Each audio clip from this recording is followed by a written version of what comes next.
Haleluya, haleluya, haleluya. Bwira mugenza wawe ati uyu munsi ugomba umufashe kuvuga ubutumwa. Imana ishimwe cyane. Mu kanya gatoyi ngomba kuvuga ijambo nizera ko riza kudufasha mu izina rya Yesu Kristo. Ijambo ry'Imana rivuga ngo Imana iri nyuma y'ijambo ryayo kugira ngo irishitse. Ugushitswa kw'ijambo ry'Imana si umugambi wawe gusa urimwo, ni n'ubwigenge bw'Imana buri mu gushitsa ijambo ryayo. Uyu munsi ngomba mvuga ijambo rivuga ngo Satani nta kibanza afise muri wewe.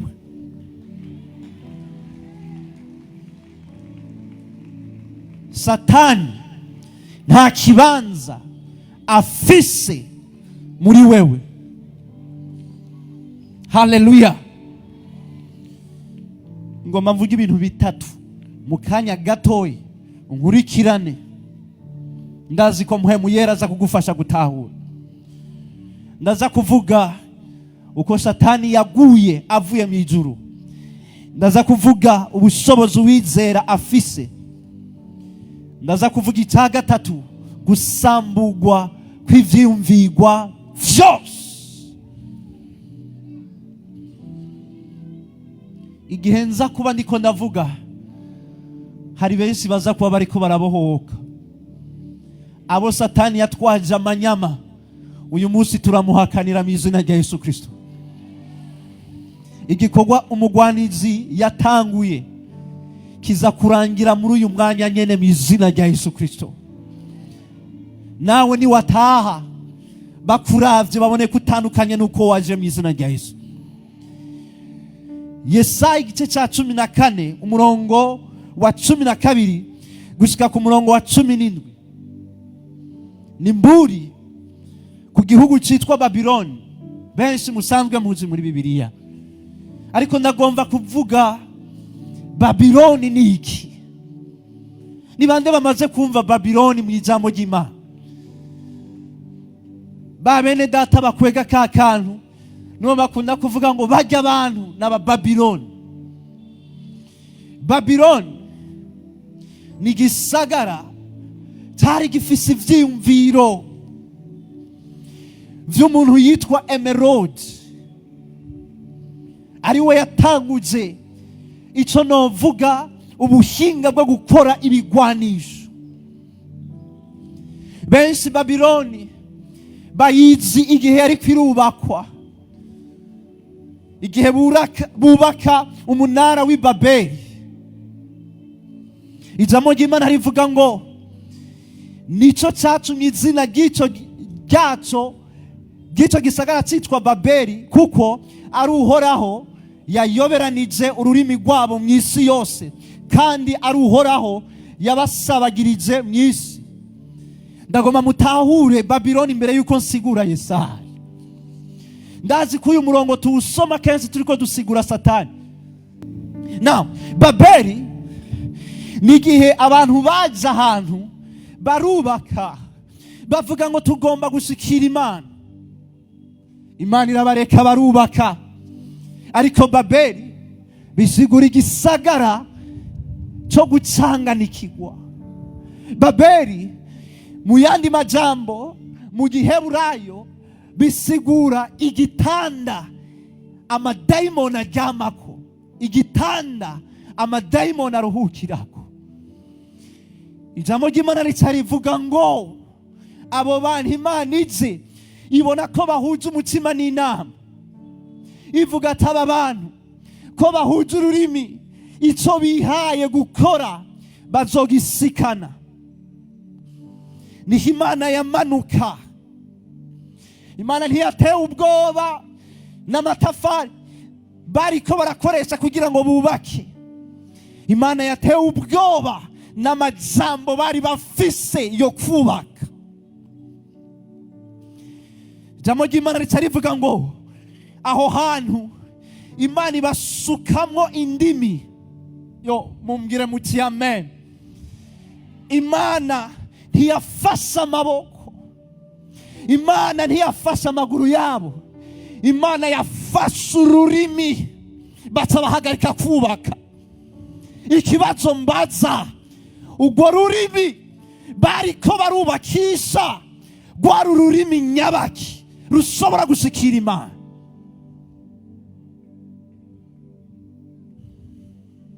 Aho ijambo ry'Imana rivuga ngo Imana ize ibona ivyo bariko barakora, ivuga ngo nuko ngo tumanuke tuyoberanye ururimi rwabo boye kumvikana mu kuvuga kwabo, kubera ko nibabandanya kumvikana baraza kubaka kugira ngo bashikire Imana. Imana ntiyigeze ishaka ko abantu bubaka kugira ngo bashikire Imana. Ni Imana yashaka ko yubaka kugira ngo abantu bayishikire. I Babeli bubatse umunara, Imana imaze kubaka yubatse umusaraba wa Kristo abantu bacamwo bagashikira Imana. Imana ishimwe cyane.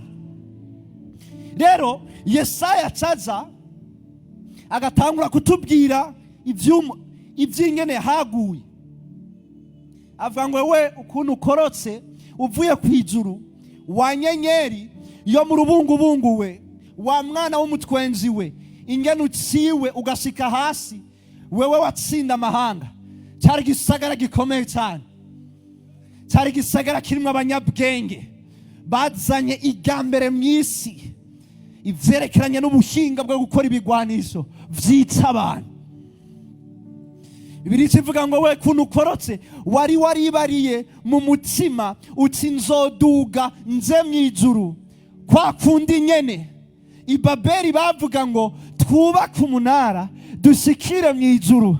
Imana yo ntiyubatse umunara, Imana yubatse umusaraba, kuko ku musaraba niho Imana yaciye kugira ngo ishikire abantu, ni naho abantu baca kugira ngo bashikire Imana.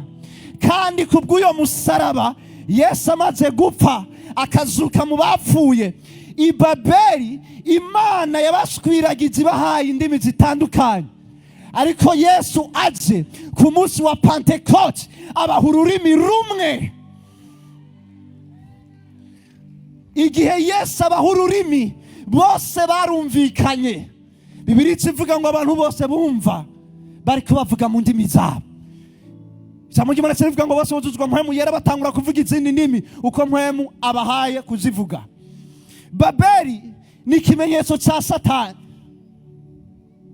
Satani yitwa Luciferi. Ijambo ry'Imana rivuga ngo ewe wa nyenyeri yo mu gituruturu, ewe ingene wari wambaye ubwiza, kugeza igihe ikigabitanyo cyaboneka muri wewe.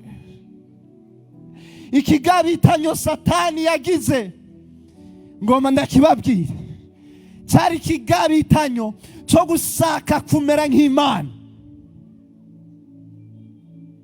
Ariko kandi icyo Satani cyitwa ikigabitanyo Imana iciza mu itongo rya Edeni ikavuga ngo reka tureme umuntu ameze nkatwe, asa natwe. Ivyakoroye Satani nivyo Imana yubakishije umuntu mu itongo rya Edeni. Ngoma ndakwibutse kusa n'Imana. Satani akorose akava mu ijuru, si kibanza gusa yakorowemwo, yakorotse mu bushobozi, yakorotse mu ntumbero, yakorotse mu bwiza yari afise. Ezekiel acabivuga neza 28 murongo wa 13 havuga ngo wari muri Edeni mu itongo ry'Imana, wisakaye kutubuyenge twose tw'igiciro kinini twitwa odemu na pitida, udusako tw'ingoma y'imiga byari vyawe, byari byarateguwe kuva ku munsi waremwe. Jambo ry'Imana rirabandanya, wari umukerubi usizwe amavuta, usanje amababa, kandi nagusizeho uba ku musozi wera w'Imana, wacuragiza hagati y'amabuye yaka umuriro. waragahore mu ngeso zawe zose uhereye umunsi waremegwako gushitsa igihe ibigabitanyo vyakubonetsemwo. Aha bavuga ibigabitanyo mu Congereza bavuga ngo kugeza igihe ikigabitanyo cakubonekamwo. Ijambo ry'Imana rivuga mu Vyahishuriwe Yohana ngo wewe wasiwe ubonye ibara kuko umugwanizi amanutse afise isavu ryinshi kuko afise igihe gito.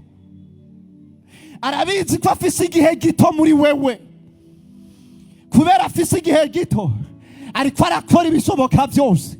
Ariko si we afise igihe gito gusa, natwe dufise igihe gito dutegerezwa kuzanira iminyago Kristo Yesu. Ngomba kukwibutsa mwana w'Imana yuko Satani yaguye, bisubira umuti yaraguye. Rimwe kabiri gatatu ti Satani yaraguye. Kubera iki ndabivuze? Kugira ngo igihe cyose uri kurasenga umwirukana wumve ko utari kumukura hejuru, uri kumukura munsi y'ibirenge vyawe. Ijambo ry'Imana rivuga ngo rindira gato vyonyorere Satani munsi y'ibirenge vyawe. Nico twaje gukora uyu munsi. Yatwumvisije igihe kinini yuko ari hejuru yacu. Hari umuntu acavuga ati mugabo mukozi w'Imana, ijambo ry'Imana rivuga mu Banyefeso rikavuga ngo tugwana n'impwemu mbi z'ahantu ho mw'ijuru. Ni bande bazi ico canditswe? Abo tunigana saba inyama n'amaraso, ariko ni impwemu mbi z'ahantu ho mw'ijuru. Ariko nanje hari ikintu ngomba ndakubwire utasomye. Izo mpwemu mbi ni z'ahantu ho mw'ijuru, mugabo wewe wicaranye na Kristo ahantu ho mw'ijuru. Ijambo ry'Imana rivuga ngo yatugiranye bazima nawe, atuzurana nawe, atwicarikana nawe ahantu ho mw'ijuru. Kuva Satani aguye afise isavu ryo konona ubuzima bw'umwana w'umuntu. Ngoma ndakubwire ko atakindi kizana umwansi atari ukwiba, kwica no gutikiza. Ariko Kristo we yaje kugira zironke ubugingo kandi ziburonke busagutse. Uyu munsi isaha y'umwidegenzo yatanguye kumvikana mu izina rya Yesu. Mu mwanya muto icyo Satani yononye araza kwicuza igituma yatononye. Mu mwanya muto umuryango Satani yaburabuje araza kwicuza igituma yawuburabuje. Mu mwanya muto ingwara yaguteye araza kwicuza igituma yayiguteye. Ijambo ry'Imana rivuga ngo abansi bawe bazozana n'inzira imwe, ariko Imana izobashwiragiza mu nzira indwi. Satani yarakorotse, ariko wewe mwana w'Imana, Imana yaraguhaye ububasha. Bwira mugenzi wawe Imana yaraguhaye ububasha. Ububasha buratandukanye n'ubushobozi. Ndiko mvuga ubutegetsi, autorite ni Imana yaguhaye. Ngoma ndabaha akarorero. Nk'ubu mwobona umuntu yambaye nkawe afise inkoho ariko araca ngaha, woca ugira gute? Woca wiruka. Mugabo wabona umusirikare aciye ngaha afise iyo nkoho nyene, woca wicara akaguru gasira ku kandi ati turakingiwe. Ko bose bafise inkoho, ni igiki cyaguteye ubwoba? Icyaguteye ubwoba ni umuntu atunze inkoho adafise ubushobozi yahawe na leta kugira ngo ayitunge. Ubushobozi Imana yaguhaye burarengeye kwitwa ubushobozi. Autorite nta uyiha, nta mukuru w'igihugu yiyimika. Autorite barayihabwa na Yesu niko avuga. avuga ngo nahawe ububasha mu ijuru, mu isi n'ikuzimu, nimugende muvuge ubutumwa bwiza. Icyo ufise rero Satani ntazokikwaka, nta muntu azokikwaka, kuko ntawe akiguhaye. Nta dayimoni izokikwaka, kuko siyo yakiguhaye. Nta muntu, nta mwami. Pawulo acavuga ngo nta biriho, nta n'ibizoza bizontandukanye n'urukundo rw'Imana rubonerwa muri Kristo Yesu. Yesu acavuga ijambo rikomeye, akababwira ati umviriza, ntimugire ubwoba, abo data yampaye bose ndabafise mu kiganza, ntawe ushobora kubanyaga. Haleluya. Luka igice cya 10 umurongo wa 37, Yesu arungika abigishwa ababwira ngo nimugende muje muvuge ubutumwa, ababwira ibintu bikomeye, mwirukana amadayimoni, mukiza abagwaye, muzura abapfuye. Kubera iki mutavuze amen? Muzura abapfuye. Hanyuma bagarutse ntibari bwigere birukana amadayimoni, baca baza banezerewe, baramubwira bati rega impwemu mbi zatwumviye, ingwara zakize. Yesu abaravye anezerererwa mu mutima. Ijambo ry'Imana rica rivuga ngo, ababwira ijambo ngo nimunezerwe nuko amazina yanyu yanditse mu gitabo cy'ubugingo. Naho impwemu mbi zotwumvira, sigwa rugezo rwa mbere rw'umwana w'Imana. Urugezo rwa mbere rw'ubushobozi bw'ubutegetsi si ukwirukana Satani. Urugezo rwa mbere rw'ubutegetsi ni ijambo ry'Imana rivuga ngo wahaye umwana w'umuntu gutegeka ibikorwa by'amaboko yawe. Nta dayimoni iza gusigara muri kino kibanza mu mwanya muto.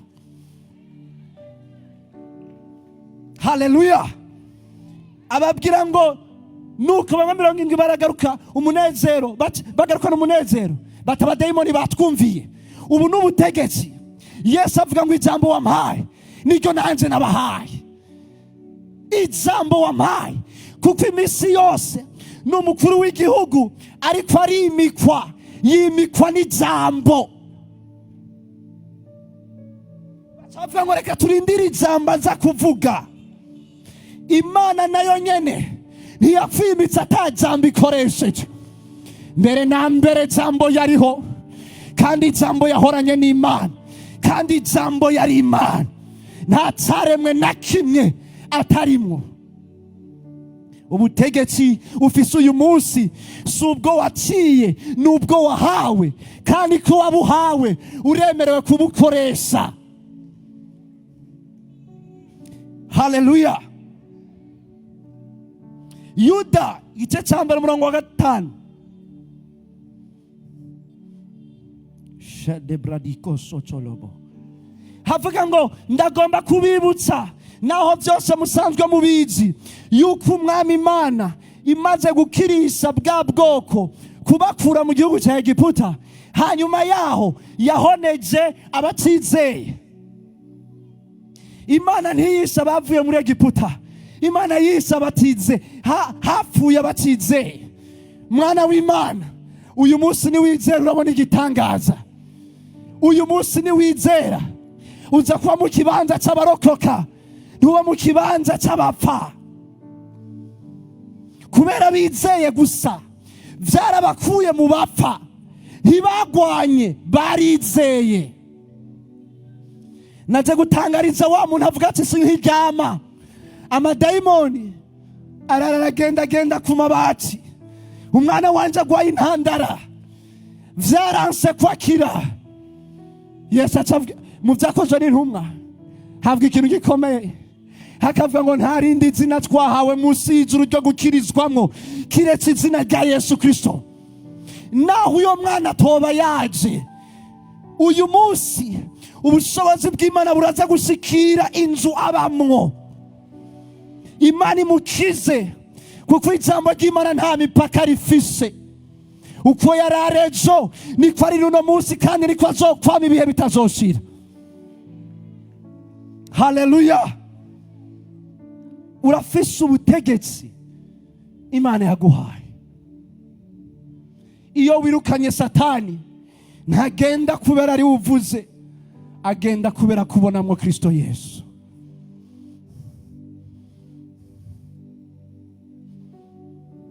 Yesu asikiriye umugwayi w'amadayimoni, Bibiliya ivuga ngo yabuze abantu kujabuka. Ameze nka Farao, yababwiye ngo nimugende ariko mugarukire hafi. Ikintu cyose kikubwira kugarukira hafi, uyu munsi twaje kugitangariza yuko witeze kugenda, ntugarukire hafi, ugasika ku mpera z'isi.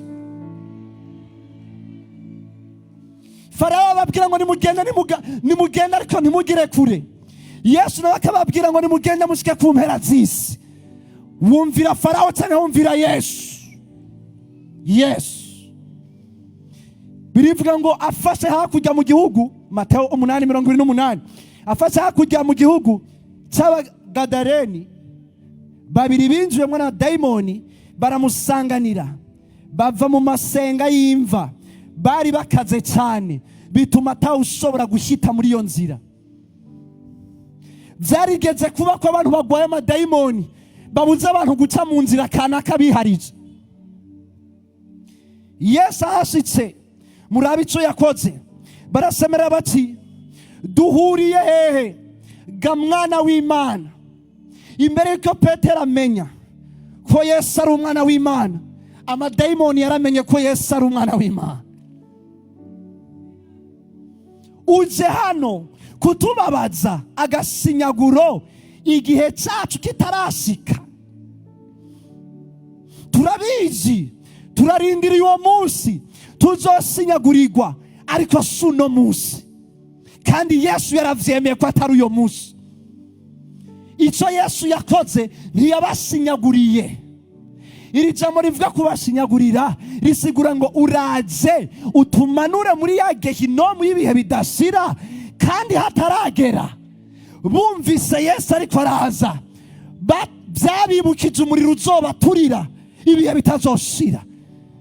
That was the presence of the Son of God. Kwari ukubaho k'umwana w'Imana. Mwumva ingene Yesu ababwira ngo kure yabo hari umukuku w'ingurube nyinshi zirisha. Abadayimoni baramwinginga bati, namba udusenda. Ntibamubwiye ngo turanse. Murambona hano abadayimoni bavuga ngo ndanse kuvayo. Uranse. Bibiliya ivuga ngo abadayimoni baramwinginga bati, namba udusenda uturungike muri iga mikuku y'ingurube. Arababwira ati, nimugende. Mwiyumvire, Yesu yarigeze kumviriza amadayimoni, arayahica musavye. Wewe umwana w'Imana, Imana yoreka kukumvira gute?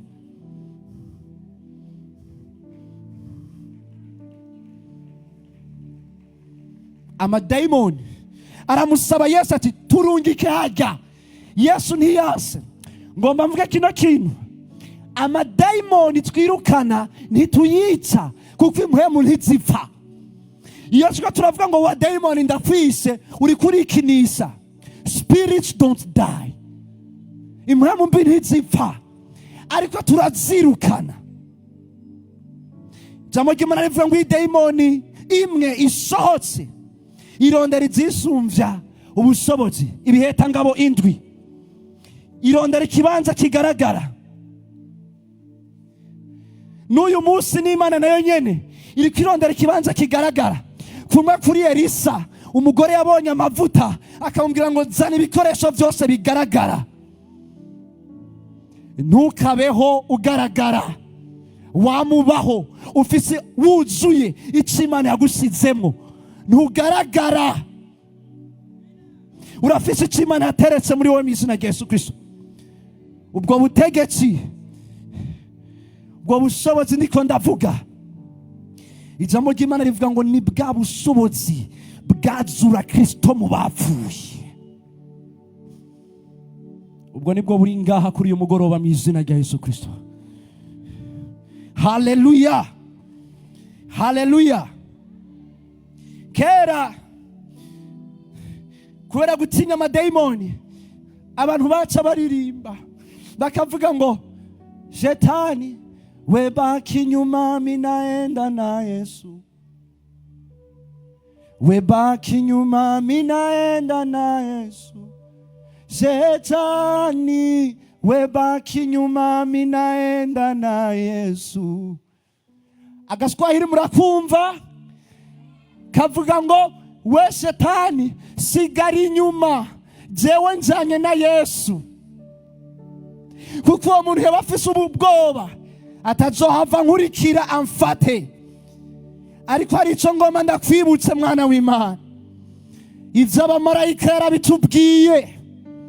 Yahinduye abamarayika kuba umuyaga, ashindura abana b'abantu kuba imbeya z'umuriro.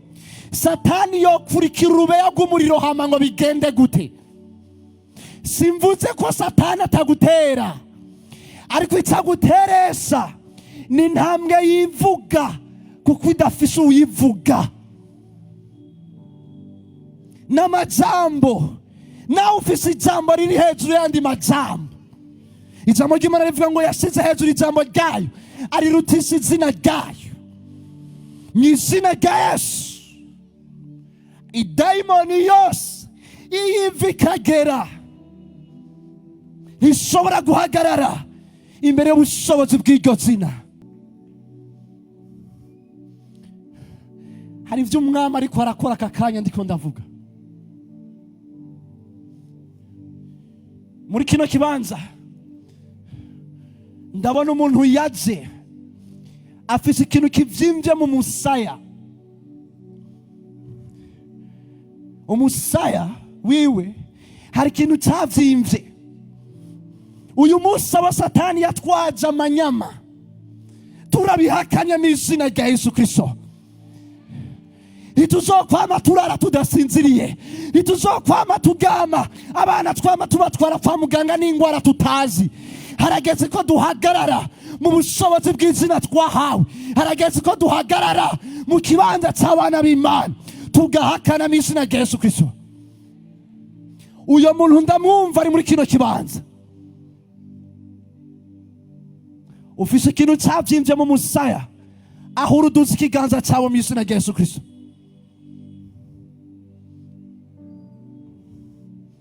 Aka kanya umwami agomba gukiza mu izina rya Yesu. Inyuma y'igikorane ndaza kubashingira intahe. Aha hantu Imana igomba ihabohore mu izina rya Yesu Kristo. Ngomba ndangirize kuri rijambo, gusambura ivyiyumvigwa vyose.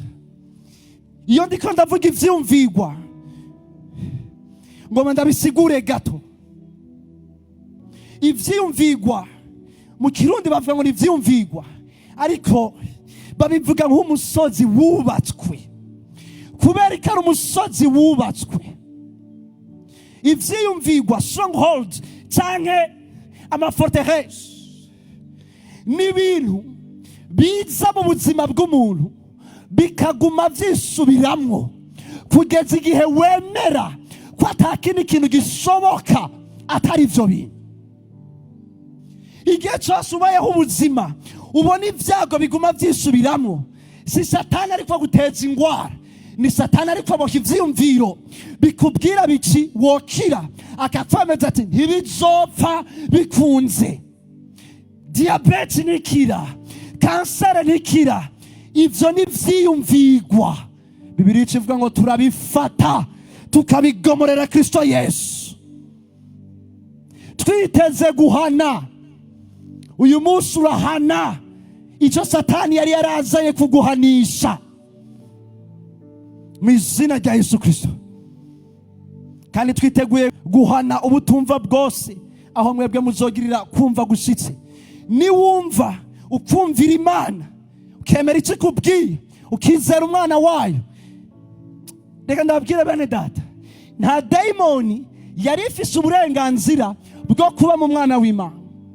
ishobora kuba mu mwana w'Imana, kuko umwana w'Imana atakumenya afise.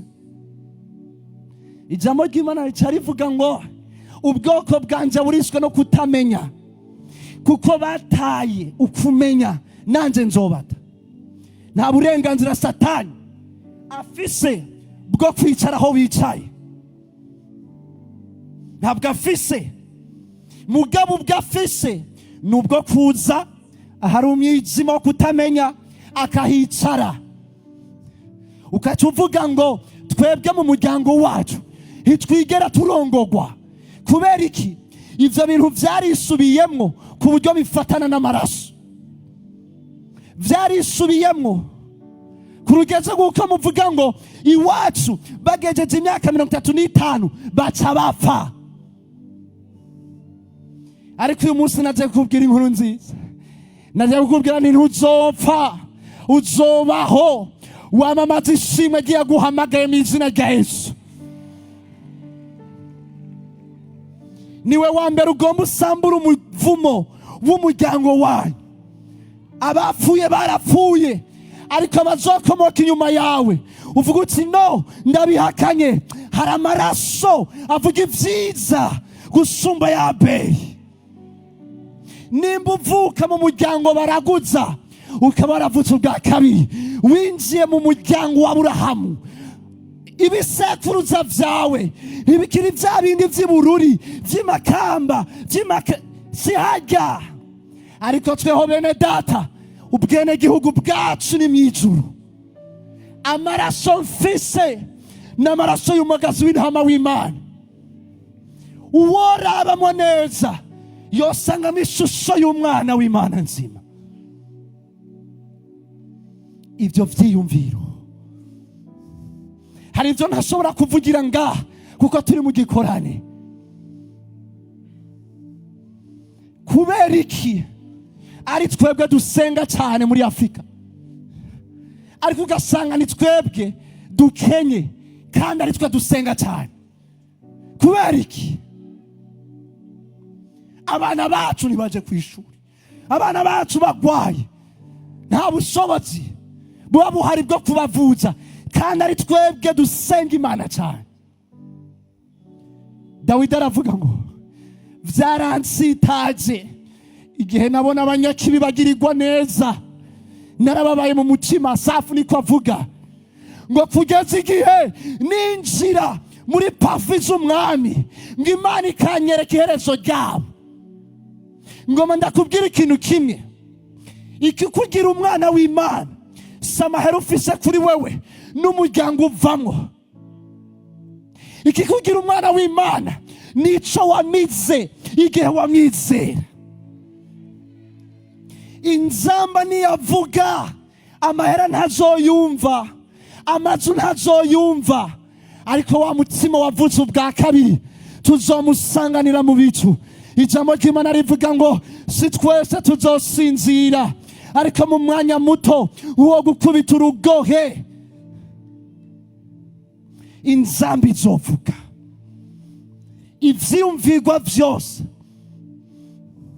ahantu turi hari ivyiyumvirwa bihari. Ntitwaje mu Kanyosha kuko turondera ikibuga cyo gukorera kw'igikorano.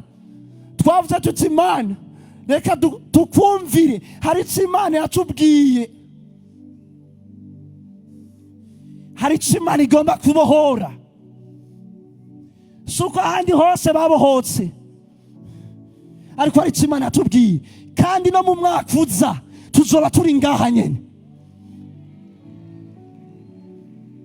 Imana ishimwe cyane.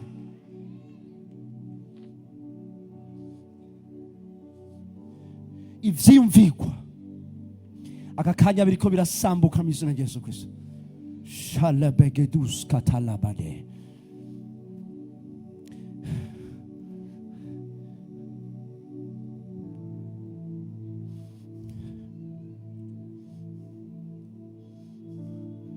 Igihe naza muri kino gikorane ku mugoroba, apana ku mugoroba mu masa, nari meze nk'ubihengetse gato.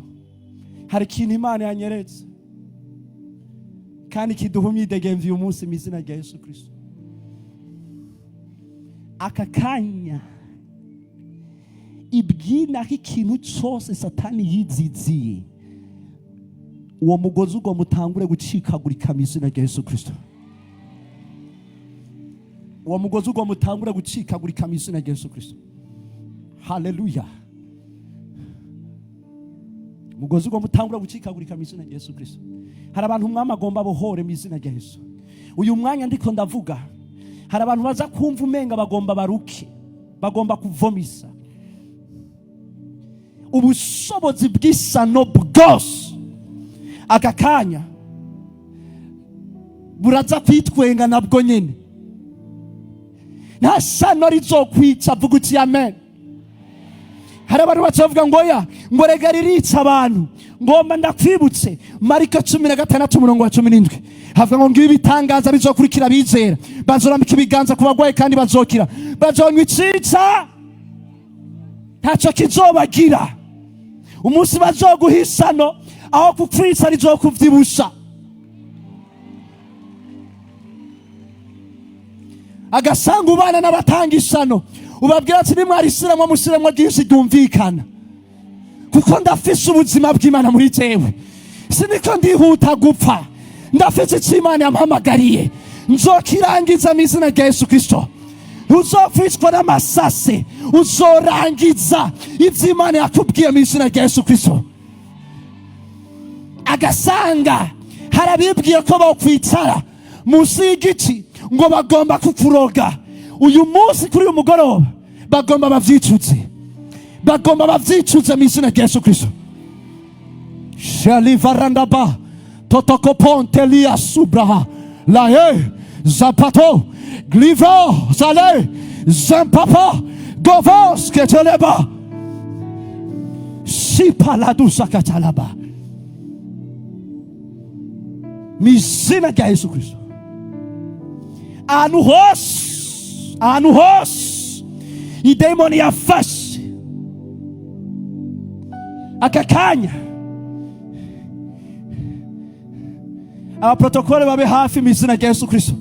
Aka kanya ubushobozi bwa Kristo bugomba bukubohore mu izina rya Yesu Kristo. Hari umuntu numva muri kino kibanza ufise inda yarenganye igihe cyayo cyo kuvuka. Inda ufise yararenganye amezi 9. Uyu munsi Imana iragomba igukoreko mu izina rya Yesu Kristo. Imana iragomba igukoreko mu izina rya Yesu. Erega ntigukozeko kubera hari umuvugabutumwa ari imbere yawe, igukozeko kuko utaraba urusoro mu nda mama wawe.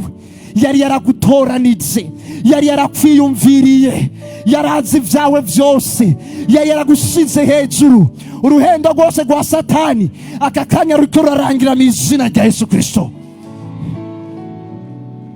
Ruriko rurarangira mu izina shaparede sukatalaba. Reka ndabasaba mu kanya gato wunamika amaso yawe.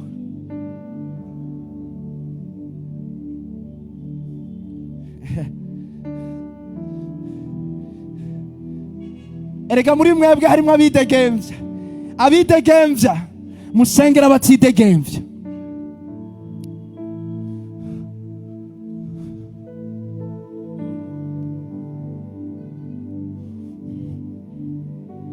Hari abantu nabonye baza mu makoraniro kandi atari abantu, bambaye inyama n'amaraso z'abana b'abantu ariko atari abantu. Nabonye impwemu mbi ziriko zitwara impwemu abantu. Hari abantu bazi atari abantu. I saw it. Mukanya baraza kwicuza igituma abantu. Satani yahagurutse, ariko ubushobozi bw'Imana buri muri kino kibanza. Nta gikogwa, nta cyiyumviro kiza kuhasigara mu izina rya Yesu. Soka mu izina rya Yesu Kristo. vayo mu izina rya Yesu.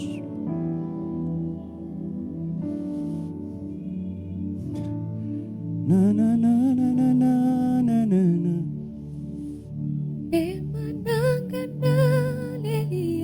Shekele barada dido sheketekeleba. Amaguru yawe yaraboswe. Igihe cyose uteye intambuko 10 usubira inyuma izindi intambuko 10, ndabona ibisa n'iminyororo byabose amaguru yawe. Uyu mwanya bigomba bikuveko. Uyu mwanya iyo migozi igomba isambuke mu izina rya Yesu. Mu izina rya Yesu Kristo. Mu izina rya Yesu Kristo.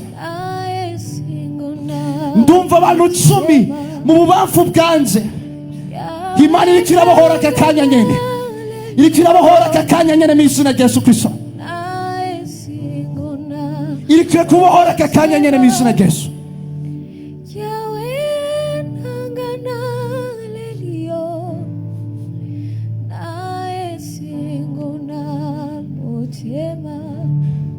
Hari abantu batanu uyu mwanya ndiko ndavuga bariko bumva ibizunguzungu byinshi cyane. Reka ndabasaba aho bari bahaguruke mu izina rya Yesu Kristo. Sing louder, sing louder, sing louder. Mu izina rya Yesu Kristo. Akakanya iki kibanza mwicemo muri rutongora mu izina rya Yesu Kristo. Mwicemo muri rutongora mu izina rya Yesu Kristo. Aho wari waraboswe hose bohoka, bohoka, bohoka, bohoka. Ugara amaso yawe.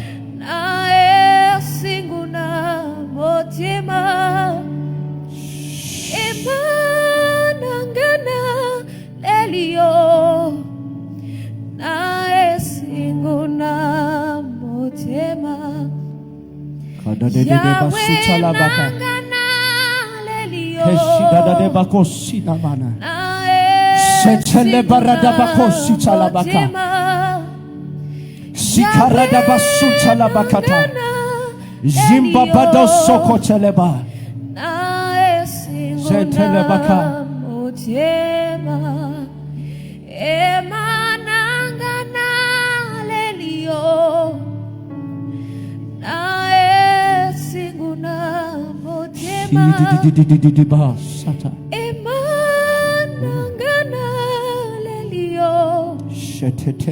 Yahweh singuna motema, Yahweh nangana lelio, nae singuna motema.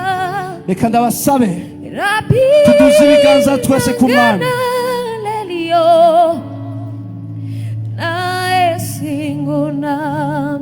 Sindabona neza, tuduze ibiganza twese ku Mana.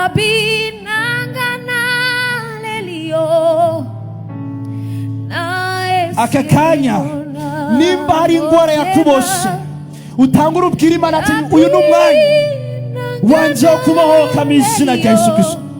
Nibyaba bishoboka kuhaguruke ku maguru yawe. Nibyaba bishoboka kuhaguruke ku maguru yawe, ariko uduze ibiganza byawe.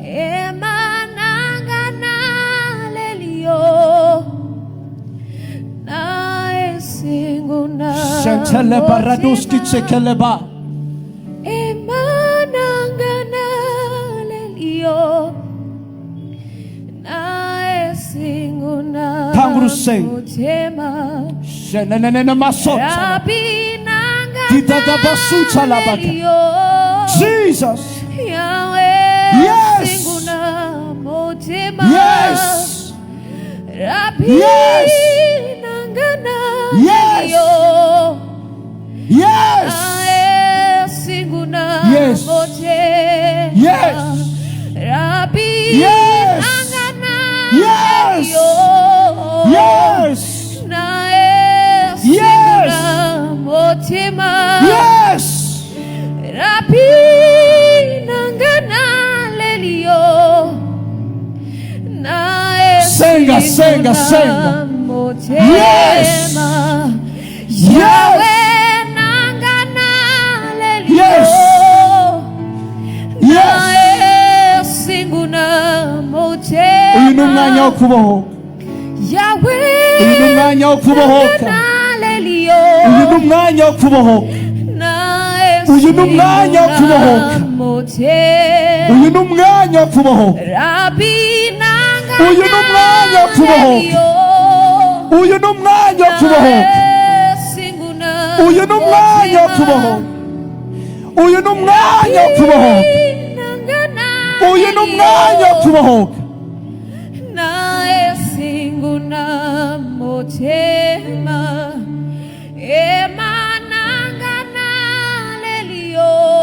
Rekura mu izina rya Yesu. Murekura mu izina rya Yesu Kristo. Murekura mu izina rya Yesu Kristo. Murekura mu izina rya Yesu Kristo. Murekura mu izina rya Yesu Kristo. Rekura mu izina rya Yesu Kristo. Rekura mu izina rya Yesu Kristo. Rekura mu izina rya Yesu. Wa mpemu mbi y'uburagi. Rekura mu izina rya Yesu Kristo. Wa muzimu w'ubugumba. Rekura. Rekura. Rekura. Rekura mu izina rya Yesu. Rekura mu izina rya Yesu Kristo. Rekura mu izina rya Yesu Kristo. Yes. Rekura mu izina rya Yesu Kristo. Tito patose ke chekeleba. Rekura mu izina rya Yesu Kristo. Rekura mu izina rya Yesu Kristo. Rekura mu izina rya Yesu Kristo. Rekura mu izina rya Yesu. Rekura mu izina rya Yesu Kristo. Ziparadoski chalaba. Zererina masucheleba. Rekura mu izina rya Yesu Kristo. Rekura mu izina rya Yesu Kristo. Rekura mu izina rya Yesu Kristo. Rekura. Rekura ibiganza byiwe. Rekura ibiganza byiwe. Mu izina rya Yesu Kristo. Rekura mu izina rya Yesu Kristo. Rekura mu izina rya Yesu Kristo.